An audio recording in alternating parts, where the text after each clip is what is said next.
تو اپنی من مرضی سے گزارے.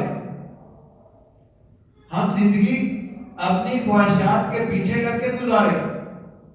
ہم آج شادی کبھی تو اپنے رسم و رواج کے مطابق کریں، لیکن پھر اس بات کا دعویٰ کریں کہ ہم مسلمان ہیں، ہم اس نبی کو ماننے والے ہیں جس نے طائف کی وادی کے اندر پتھر کھائے، جس نے اس دین کی خاطر کون سی ایسی تکلیف نہیں اٹھائی جو ہم کہیں کہ وہ تکلیف رسول اللہ صلی اللہ علیہ وسلم کو نہیں دی گئی.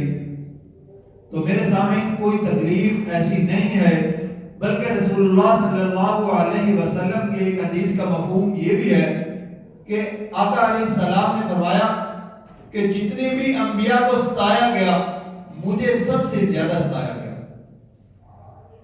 تو میرے سامنے کیا رسول اللہ صلی اللہ علیہ وسلم یہ دین ہمارے پاس چھوڑ کر گئے؟ اس دین کی خاطر مکہ کے اندر ظلم و ستم کے پہاڑ انہوں نے اپنے اوپر جھیلے اور اپنی امت کے لیے ساری کی ساری رات اللہ کے آگے گڑگڑایا کرتے تھے کہ یا امتی، اے اللہ، اے میرے پروردگار، میری امت کو معاف فرما. کیا یہ دین ہے کہ آج اگر ہماری شادی یا غمی آئے تو ہم دین کو، اللہ اور اس کے رسول کے حکموں کو پیچھے پس پش ڈال دیں اور کہیں کہ ہماری بیٹی ناراض ہو جائے گی، کہ ہمارا بیٹا ناراض ہو جائے گا اگر ان کو کوئی کہے کہ اللہ کے بندے تو کیا کر رہا ہے، تو وہ آگے سے کہتے ہیں حضرت صاحب تمہیں کیا پتا، ہمیں بعد میں کیسے کیسے تانے سننے پڑیں گے. اس لیے خدا را یا تو ہم اپنی من مرضی سے زندگی گزاریں، اور یہ جو لیبل ہم نے اپنے اوپر لگایا ہوا ہے کہ مسلمان کا، تو میرے سامنے قرآن یہ نہیں کہتا. قرآن کہتا ہے کہ اگر تم دین اسلام اختیار کرتے ہو، اگر دین اسلام اختیار کرنا ہوتا تو میرے سامنے کفار کے جتنے بھی کفار تھے مکہ کے، کیا صرف خالی کلمہ زبان سے ادا کرنے کے بعد اپنی من مرضی سے زندگی گزارنی ہوتی؟ تو ابو جہل جو اتنا سیانہ تھا، جو سمجھدار بھی تھا، سردار بھی تھا، تو میرے سامنے کیا اس کے لیے کلمہ اتنا وزنی تھا؟ لیکن افسوس آج ہم قرآن کس کے سامنے رکھیں؟ ہم قرآن پڑھیں تو کس کے آگے پڑھیں؟ آج ہماری 70-80 سال عمر گزر چکی ہے، 40-50 سال عمر گزر چکی ہے، کس کے سامنے کس طریقے کا مسئلہ رکھا جائے؟ میرے سامنے صرف ہم ذلت اور رسوائی کی گہرائی کے اندر نہیں گرتے جا رہے، بلکہ اپنے لیے اور خود بخود ہی کھود رہے ہیں. آج اگر ہم کس مسئلے کی بات کریں، کیا نماز کی سب سے پہلے جو نماز ہے، الذین یؤمنون بالغیب، جو اللہ پر ایمان لائے، غیب پر ایمان لائے، ویقیمون الصلاۃ، کہ اس کے بعد اللہ نے سب سے پہلے جو حکم دیا وہ نماز کا ہے. تو میرے سامنے آج اگر کسی کو کسی سے نماز سن لیں، جتنے حضرات آج ہم بیٹھے ہوئے ہیں یا جتنے اپنے گلی محلے کے اندر ہیں، کیا کسی کی نماز بالکل صحیح طریقے سے درست ہے؟ اگر خالی نماز آتی ہے تو بہت اچھا، لیکن پھر ترجمے کی بات کریں تو کیا ترجمہ آئے گا؟ اگر ہم کلمے کی بات کریں، ہمیں کلمہ دو، کلمہ ہی سیدھے طریقے سے نہیں آئے گا. اگر کلمے کی بات کریں، اگر کلمہ سنا دے تو اس کے مطلب اور مفہوم کا ہی ہمیں نہیں پتا، تو پھر ہم ٹھیکیدار بھی بنتے ہیں، اسلام کے ٹھیکیدار بنتے ہیں.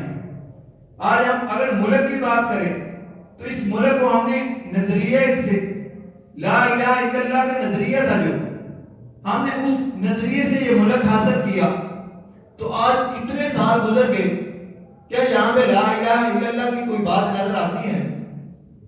جہاں پہ اللہ اور اس کے رسول کے کھلے عام ان کے ساتھ جنگ کی جا رہی ہے، اللہ اور اس کے رسول نے یہ حکم دیا ہے قرآن کے ذریعے اور حدیث کے ذریعے کہ جو سود والا معاملہ کرتا ہے، میرا ان کے ساتھ اعلان جنگ ہے، تو کیا آج ہم اس موضوع کے اوپر بات کرتے ہیں؟ تو میرے سامنے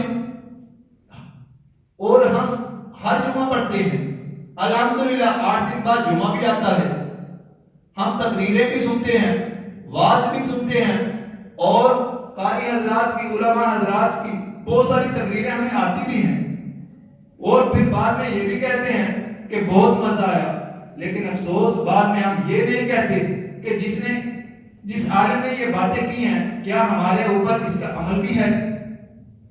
میرے سامنے افسوس سے کہنا پڑتا ہے، یقیناً افسوس سے کہنا پڑتا ہے کہ اللہ نے ہمارے لیے قرآن کو ہماری رہنمائی کے لیے بھیجا تھا، قرآن کو ہماری ہدایت کے لیے بھیجا تھا، قرآن ہمارے پاس اس لیے آیا تھا کہ تم اس کے اوپر عمل کرو، اس کو اپنا آئین بناؤ، اس کو اپنا دستور بناؤ۔ لیکن افسوس آج یہ بات کہنا پڑتی ہے، اور میڈیا کے اوپر، سوشل میڈیا کے اوپر یہ بات موجود ہے کہ آج کے ہمارے جو سب سے بڑے جسٹس، وہ اس نے سر عام کہا تھا کہ قرآن بعد میں ہے، آئین ہمارا پہلے ہے۔ تو میرے سامنے جائیں تو جائیں کہاں؟ حالانکہ رسول اللہ صلی اللہ علیہ وسلم نے فرمایا، بلکہ قرآن کے اندر یہ آیت موجود ہے سورۃ مائدہ کے اندر، میں نے آپ حضرات کے سامنے جو 50 نمبر تک آیت تلاوت کی، اس سے اگلی آیتوں کے اندر یہ آیت موجود ہے کہ اللہ نے ہمیں حکم دیا کہ یہود و نصارہ تمہارے دوست نہیں بن سکتے، وہ تمہارے دوست نہیں ہے، بلکہ یہ ایک آیت نہیں، قرآن کے اندر کئی ایسی آیت موجود ہیں، اور آپ حضرات کو اس بات کا علم بھی ہوگا۔ لیکن افسوس آج ہمارا ملک کی جو صورتحال چلائی جاتی ہے، کیا وہ IMF نہیں چلاتا؟ کیا وہ ہمیں نہیں بتاتے کہ تم اپنے ملک کو اس طریقے سے چلاؤ؟ حالانکہ افسوس سے بات کہنی پڑتی ہے کہ رسول اللہ صلی اللہ علیہ وسلم نے جس طریقے سے حکمرانی کی، حکومت کی، رسول اللہ صلی اللہ علیہ وسلم نے جس دین کی محنت کی، اور اس دین کی صرف محنت ہی نہیں کی، دعوت ہی نہیں دی، بلکہ رسول اللہ صلی اللہ علیہ وسلم نے اس دینی نظام کو نافذ کر کے دکھلایا، اور صرف اتنا ہی نہیں کر کے دکھلایا کہ آپ آقا علیہ السلام کے جانے کے بعد دین ختم ہو گیا۔ کیا نبی کریم صلی اللہ علیہ وسلم نے اس تلوار کے زور سے دین کو نافذ نہیں کیا کہ صحابہ اکرام کو ساتھ لیا اور تلوار کے زور سے یہ نظام کو نافذ کر دیا؟ نہیں میرے سامعین، ایسے نہیں تھا۔ آج ہم نے سیرت کو بھی نہیں پڑھا۔ افسوس سے یہ بات کہنا پڑتی ہے کہ مکی زندگی کے اندر کوئی دکھائے گا کہ رسول اللہ صلی اللہ علیہ وسلم نے نمازیں ادا کی ہوں، کوئی یہ کہے گا کہ وہاں پہ روزے بھی موجود تھے، وہاں پہ حج کا حکم آیا تھا؟ میرے سامنے یہ حکم بعد میں آئے ہیں۔ اصل جو دین یہ ہے، اصل دین وہ ہے جو اللہ کے نظام کو غالب کیا جائے۔ ان الدین عند اللہ الاسلام، یہ ہے اسلام میرے سامنے۔ آج ہمیں اتنی دور رکھا گیا، ہم اسلام سے تو اتنی ہی دور تھے، لیکن ہم دنیاوی تعلیم میں بھی اتنی ہی دور ہیں، اور اس کی وجہ یہی ہے کہ اگر ہم انگریز کی غلامی سے نکلے، لیکن انہوں نے اپنے غلاموں کو ہمارے اوپر مسلط کر دیا کہ ان کو جانے نہیں دینا، یہ ہماری بھیڑ بکریاں ہیں، ان کو کسی طرف جانے نہیں دینا، ان کو ایسے ہی ارد گرد ان کے آگے پیچھے رہو، ان کے اوپر اپنی حکمرانی کرو۔ اگر انہوں نے ہمیں نکال دیا، لیکن ہم ان کو جانے نہیں دیں گے۔ اپنے غلاموں کو کیا آج ہمیں نہیں پتا کہ یہ جو ہمارے جاگیردار وڈیرے، یہی جو بڑی بڑی عہدوں پر موجود ہیں، کیا یہ وہ ان کی غلامی نہیں کرتے تھے؟ کیا وہ ان کو انگریز، وہی لوگ ان کو نئی سلطنت دے کے گئے؟ تو میرے سامعین، انہوں نے اپنے فیصلے بھی انہی سے لینے ہیں، انہوں نے قرآن کے مطابق ہمیں نہیں چلنے دینا۔ آج اگر ہم میں سے کوئی بندہ عدالت کے اندر جائے اور کہے جا کر کہ میرا فیصلہ قرآن کو سامنے مد نظر رکھتے ہوئے میرا فیصلہ کیا جائے، تو جج کیا کہے گا؟ مولوی صاحب اپنا کام کریں، یہاں پہ آئین چلتا ہے۔ کون سا آئین؟ جو چند لوگوں نے بیٹھ کر اپنے مفاد کو مد نظر رکھتے ہوئے بنایا وہ چلتا ہے۔ تو میرے سامعین، تو پھر ہم ٹھیکیدار بھی بنتے ہیں، ہم یہ کہتے ہوئے نظر آتے ہیں کہ ہم اسلام کے دعوے دار ہیں۔ تو میرے سامعین، ٹائم بھی مختصر ہے، لیکن ہم نے اپنا ٹائم ضائع بھی بہت کیا ہے۔ آج کون سی حدیث آپ حضرات کے سامنے رکھی جائے؟ کون سی حدیث جو آپ حضرات کو نہیں پتا یا مجھے نہیں پتا؟ کس حدیث کی بات کریں؟ نماز کی بات کریں، وہ ہمیں اچھے طریقے سے آتی نہیں، اس کا ترجمہ ہمیں اچھے طریقے سے آتا نہیں۔ روزے کی بات کریں تو روزہ ہم اپنی من مرضی سے، ویسے ہی ہماری آبادی بہت ہی کم رکھتی ہے، اور بلکہ یہاں تک بھی ایسے سنتے ہیں کہ روزہ وہ رکھے جس کے گھر دانے نہیں، نعوذ باللہ۔ میرے سامنے زکوٰۃ کی بات کریں تو زکوٰۃ ہم اسے دیتے ہیں جو ہمارے بعد میں کام آئے، یا پھر یا جہاں پہ ہمارا تعلق بنتا ہے۔ تو میرے سامنے کس چیز کی بات کی جائے، کس موضوع پر بات کی جائے؟ اس لیے خدا را ہمیں اپنی تقدیر اگر بدلنی ہے، اگر ہمیں اپنی آخرت کو اور دنیاوی زندگی کو ہمیں اگر چینج کرنا ہے تو پھر ہمیں قرآن کی طرف آنا ہوگا، وہ چاہے کسی صورت میں بھی ہے۔ اس وقت جو ہماری صورتحال ہے، اللہ نے قرآن کے اندر فرمایا وَمَنْ أَعْرَضَ عَنْ ذِكْرِي فَإِنَّ لَهُ مَعِيشَةً ضَنْكًا، کہ جو میرے ذکر سے منہ موڑ لے، جو میرے حکم سے منہ موڑ لے، جو مجھ سے دور ہو جائے، تو میں اس کی معاشی زندگی کو تنگ کر دیتا ہوں۔ تو میرے سامنے آج جتنے بھی پروگرام IMF کے آ جائیں یا اور ورلڈ بینک ہمیں بہت سارے قرضے دے دے، تو کیا ہماری معاشی طور پہ ہمیں نجات مل سکتی ہے؟ تو میرے سامنے نہیں مل سکتی۔ اس لیے خدا را ہمیں آج اگر ہم اپنے مستقبل کا چناؤ بھی کرنے جا رہے ہیں، اس چیز میں بھی ذرا غور کر لیں۔ کیا ہم نے ان سے پوچھا جو آج ہماری گلی محلوں میں آ کے تقریریں کرتے ہیں، کیا ہم نے ان سے پوچھا ہے کہ بھائی اپنے منشور کے اندر یہ چیز تو بتلاؤ کہ آپ نے اسلامی نظام کو رکھا ہے؟ اگر آپ کو اللہ اقتدار دیتا ہے، کیا اس کے اندر سود والی لعنت سے ہماری جان چھڑاؤ گے؟ کیا قرآن کے حکم کے مطابق ملک کے اندر فیصلے ہوں گے؟ کیا یہاں پہ قرآن کے مطابق سارا کا سارا اسلامی نظام ہوگا؟ کیا ہم نے ان سے پوچھا ہے؟ ہم تو صرف اسی چکر میں رہتے ہیں کہ ہماری گلی بن جائے، ہماری نالی بن جائے، ہمیں یعنی سڑک مل جائے، ہمیں موٹر وے مل جائے۔ میرے سامنے خدا را کبھی کوئی بتا سکتا ہے کہ رسول اللہ صلی اللہ علیہ وسلم کتنی گلیاں سڑکیں بنا کر گئے، یا حضرت عمر فاروق رضی اللہ عنہ نے، حضرت ابوبکر صدیق رضی اللہ عنہ، حضرت عثمان غنی رضی اللہ عنہ، یا حیدر کرار علی رضی اللہ عنہ؟ میرے سامنے وہ نظام کو ٹھیک کر گئے، وہ نظام کو بنا کر گئے جو نظام اللہ نے رسول اللہ صلی اللہ علیہ وسلم کے ذریعے ہم تک پہنچایا تھا۔ جب وہ نظام آئے گا تو پھر سارے کے سارے کام بھی ہو جائیں گے۔ دوسرے نمبر پہ اگر کوئی یہ کام کرتا ہے تو کیا اس نے اپنے جیب سے خرچ کیا؟ میرے سامنے کیا ہم نے کبھی ان سے پوچھا ہے او بھائی تو نے احسان کیا ہمارے اوپر، آج جو ہمیں بل کی شکل میں ہزاروں روپے آ رہے ہیں، لائٹ کی بل کی شکل میں جو ہمارے اوپر ہزاروں روپے لوگ خودکشیاں کر رہے ہیں؟ تو میرے سامنے اس لیے خدا را ہمیں ہوش کے ناخن لینے ہوں گے۔ جس نظریے سے لا الہ الا اللہ والے نظریے سے جو ملک ہم نے حاصل کیا، اور اس کے بعد اللہ نے جو ہمارے پاس رسول اللہ صلی اللہ علیہ وسلم کے ذریعے ہمارے تک قرآن پہنچایا، جب تک ہم اس قرآن کو دستور، آئین، اوڑھنا بچھوڑنا نہیں بنائیں گے، جب تک ہم قرآن کے حکموں کے مطابق اپنے ملک کے اندر سزاؤں والا نفاذ نہیں کریں گے، جب تک چور کا ہاتھ نہیں کاٹا جائے گا۔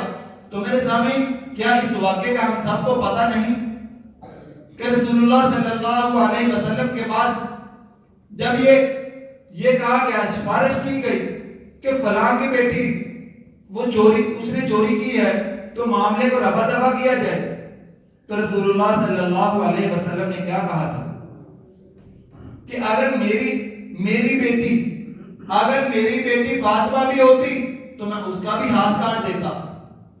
تو آج ہمارا حال کیا ہے؟ آج عدالتیں کیس سنتی کس کی ہیں؟ کیا کسی غریب بندے کا عدالت نے دن رات میں کیس کو نپٹایا؟ کیا کتنے سال جائیداد والے کیس کے، وراثت والے کیس کے کتنے سال نسلیں چلی جاتی ہیں؟ ہم میں بعض حضرات کو موجود ہیں جو سالوں سال سے کیس لڑ رہے ہیں۔ کیا یہ دینی نظام ہے؟ یہ اسلامی نظام ہے؟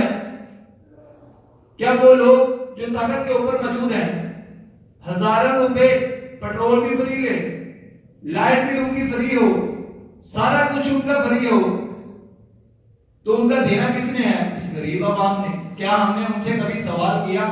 لیکن افسوس، اگر ہماری گلی کے اندر آ جائے تو ہم نعرے ایسے لگاتے ہیں جیسے انہوں نے ہماری دنیا ہی جنت بنا دی۔ جب تک ہم اپنے ذہن سے غلامی نہیں نکالیں گے، ذہنی طور پر ہم غلامی سے آزاد نہیں ہوں گے، تو میرے سامعین یہ 100 سال ہونے والے ہیں، ایسے 500 سال بھی ہمارے حال یہی رہے گا۔ کیوں؟ اس کی وجہ صرف اور صرف یہی ہے کہ ہم نے قرآن کو پس پش ڈال دیا۔ آج ہم نے قرآن کو قرآن خوانی کے لیے رکھ لیا، آج ہم نے قرآن کو ایصال ثواب کے لیے رکھ لیا، حالانکہ میرے سامعین یہ قرآن مردوں کے لیے نہیں ہے، یہ قرآن زندوں کے لیے ہے۔ ایک بندہ ساری زندگی گزارتا ہے لیکن زندگی کے اندر وہ نماز کے قریب نہیں جاتا، وہ سود سے جان نہیں چھڑاتا، وہ ساری کی ساری اللہ کی نافرمانیاں کرتا ہے، اس کے بعد اس کے اوپر جتنی بھی قرآن خوانیاں کروائی جائیں اسے 1 ٹکے کا فائدہ نہیں ہوگا۔ میرے سامنے فائدہ ہمیں اس وقت ہوگا جب یہ زندہ اس کے اوپر عمل کریں گے۔ اور کون سے ایسا حکم نہیں جو اللہ اور اس کے رسول صلی اللہ علیہ وسلم نے ہم تک نہیں پہنچایا، بلکہ قرآن کے اندر یہ آیت موجود ہے، الیوم اکملت لکم دینکم واتممت علیکم نعمتی ورضیت لکم الاسلام دینا۔ میرے سامعین رسول اللہ صلی اللہ علیہ وسلم اس بات کا اعلان کرتے گئے ہیں کہ میں نے دین تمہارے لیے مکمل کر دیا، لیکن میرے سامعین آج پھر ہم اپنے نظام کو ڈھونڈتے پھرتے ہیں غیروں کے اندر سے، اور وہ غیر جو ہمیں پہلے ہی انہوں نے اتنی دیر غلام رکھا اور انہوں نے جانے کے بعد اپنے غلاموں کو ہمارے اوپر مسلط کر دیا۔ اس لیے خدا را سب سے پہلے جو میں نے بات کہی تھی کہ ہمیں اگر اپنے آپ کو مسلمان کہنا ہے، ہم ایک اللہ کا اقرار کرتے ہیں، اس کی وحدانیت کا اقرار کرتے ہیں، اور پھر رسول اللہ صلی اللہ علیہ وسلم کی رسالت کا اقرار کرتے ہیں، رسول اللہ صلی اللہ علیہ وسلم کو آخری نبی مانتے ہیں، تو پھر ہمیں ان دونوں کے حکموں کے، رسول اللہ صلی اللہ علیہ وسلم کی سنت کے مطابق عمل کرنا ہوگا، قرآن کے مطابق ہمیں زندگی گزارنی ہوگی۔ اگر ہم نے اپنی من مرضی زندگی گزاری تو میرے سامنے خالی مسلمان کہنے سے کوئی فائدہ نہیں۔ خالی ہم اپنے آپ کو مسلمان کہیں یا کچھ اور کہیں تو میرے سامنے اس سے جان نہیں چھوٹے گی، اس سے ہمارے حالات نہیں بدلیں گے، اس سے ہمیں دنیا کے اندر راحت اور سکون نہیں ملے گا۔ اگر ہمیں راحت اور سکون چاہیے دنیاوی زندگی کے اندر اور آخرت والی زندگی کے اندر، تو پھر ہمیں وَأَطِیعُوا اللَّهَ وَأَطِیعُوا الرَّسُولَ، اللہ اور اس کے رسول کی طرف آنا ہوگا۔ اللہ رب العزت کی ذات ہمیں قرآن پر، رسول اللہ صلی اللہ علیہ وسلم کے فرمان پر عمل کرنے کی توفیق عطا فرمائے۔ وآخر دعوانا ان الحمدللہ۔